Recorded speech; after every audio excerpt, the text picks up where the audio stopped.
Welcome to Best Disc Golf Discs video guide series. In this episode, we'll be covering how to choose the best disc for maximum distance rollers. Key topics will include what are rollers, how to throw a roller for maximum distance, and how to choose the best discs for your rollers.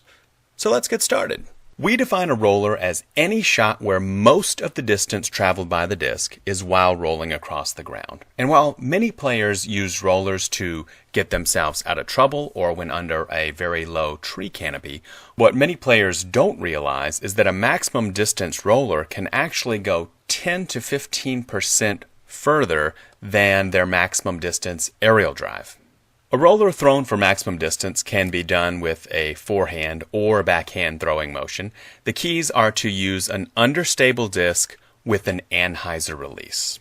This combination will cause the disc to turn all the way over, landing on its side to the right side of the fairway, bending back around towards the center before eventually hooking back around to the right and finishing falling upside down. Here's that same shot from an overhead view with the blue portion representing the disc in flight, the yellow X marking where it lands, and the green portion marking the disc's path while rolling. The key to a maximum distance rolling pattern like this is to have the disc land at an angle between 45 and 75 degrees from the ground, with the exact angle varying based on the disc you're using and your specific release velocity. If the disc makes contact with the ground at a lower angle than this, the resulting pattern will look something like this, with the disc continuing to hook around to the left and never actually straightening out. Conversely, discs landing at a higher angle, approaching or exceeding vertical, will do the opposite and will just continue to bend around to the right, never hooking around straight to get the distance toward the basket that you need. The second key element for maximum distance will, of course, be disc selection. And while for discs in flight we talk about optimal aerodynamics, for discs that are rolling we're going to focus on maximizing momentum and maximizing inertia. Heading to our chalkboard, we'll talk a little bit about linear momentum, expressed by this formula, which tells us that momentum is a function of mass, measured in kilograms, times the velocity in meters per second. So in any scenario where the mass of the object is increased, or the velocity is increased, the total momentum increases. Unfortunately for disc golf purposes, what we also know is that as the disc weight increases, typically for players, their release velocity will decrease proportionally.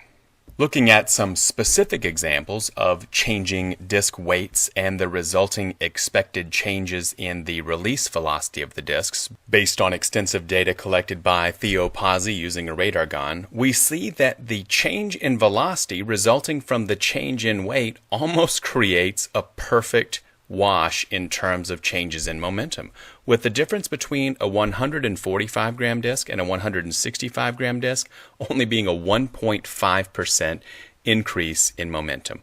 So functionally, when throwing for maximum distance, increasing the weight of the disc will not increase your total momentum because of the resulting decrease in velocity. What we have to remember, however, is that there are two types of inertia affecting the disc: the forward inertia that we talked about, as well as the rotational inertia of the disc. Coming back to a concept we discussed in depth in our disc weight video on moment of inertia, we know that if you have two discs of the same weight rotating at the same speed, a disc with more weight concentrated around its perimeter versus more centralized weight will carry much more rotational inertia. So from this, we know that for maximum rotational inertia, we want wide rim drivers. Because as a reminder, wide rim or high-speed drivers have the most perimeter weight and therefore will have the most rotational inertia. So to put this together in terms of disc selection, we know that we want a high-speed, wide-rim driver to maximize our rotational inertia, and we also want an understable disc to facilitate the disc turning over during the aerial stage of the throw.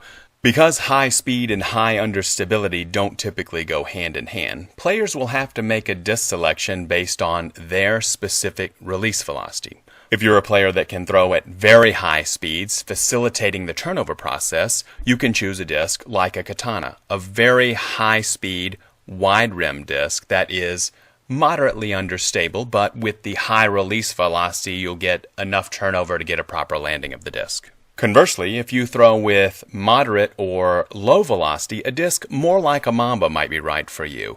You're going to give up a little bit of speed, a little bit of rim width and rotational inertia, but you'll be able to get a disc that's much more understable and will give you the turnover that you need to get the proper landing for maximum distance.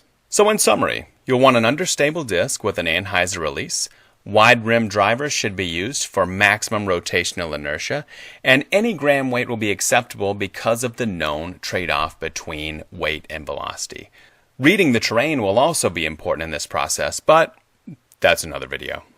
So we hope this helps. For more information like this, you can subscribe to our website, where you will also receive access to free member-exclusive videos, and of course subscribe to our YouTube channel here for notification when new videos are published.